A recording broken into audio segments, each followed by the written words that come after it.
parenting is a very difficult equation in terms of a sleep solution. Certainly there are things that can help children sleep better. Having a bedroom, if there's one piece of recommendation advice I would give to parents for their children, it would be having a bedroom, a sleep routine. So, bathe your child sort of every night, read a book every night, sort of have a cuddle every night, have a conversation. Whatever it is that you feel works, establish that as a routine and then don't let it go. Keep that routine regular. That's been demonstrated to be hugely helpful.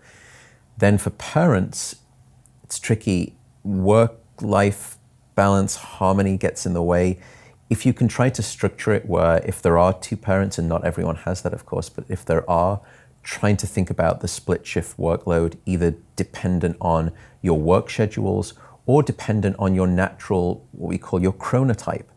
So there are morning people and there are evening people. And this is it's not a choice. People think, I want to be a morning person. It's not your choice, it's your genetics. We know the genes that dictate what's called your chronotype, whether you're a morning sort of, lark or you're an evening owl, you're a night owl. So some parents, if they're the night owls, maybe during infancy, they can take sort of, the first shift because they like to naturally stay awake late into the night anyway. And then the person who's the morning type can come in and pick up the morning shift. If you are of that separated type, some people are both types, the same, and then that doesn't work. It's a very difficult equation to solve. And you could also just think back from an evolutionary perspective as to how have we been dealing with this. And what's interesting is that if you look at hunter-gatherer tribes whose way of life hasn't changed for thousands of years, they don't sleep in the way that we do. They don't sleep as a sort of a separate individual entity.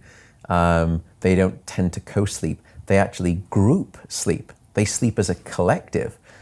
Family members, aunts and uncles, they all sleep, legs intertwined.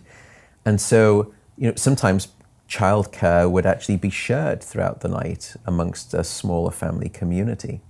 And it's probably the reason that, by the way, we have these things called chronotypes, morning types and evening types. And I put a theory out there in the book as to why. Why aren't we all of the same? Why are we all sort of, separated in this genetic edict of wanting to stay awake late or wanting to be up early? And I think one answer is because as we were sleeping as a collective, we would all be vulnerable for that 8 hours.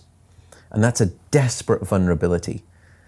But what if you were to program some variance genetically, where some people would probably be staying awake until 2 a.m., 3 a.m., because that's just natural, their tendency.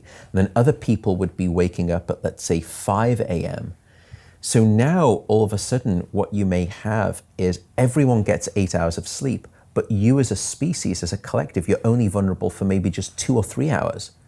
So you've halved or even quartered the amount of vulnerability time.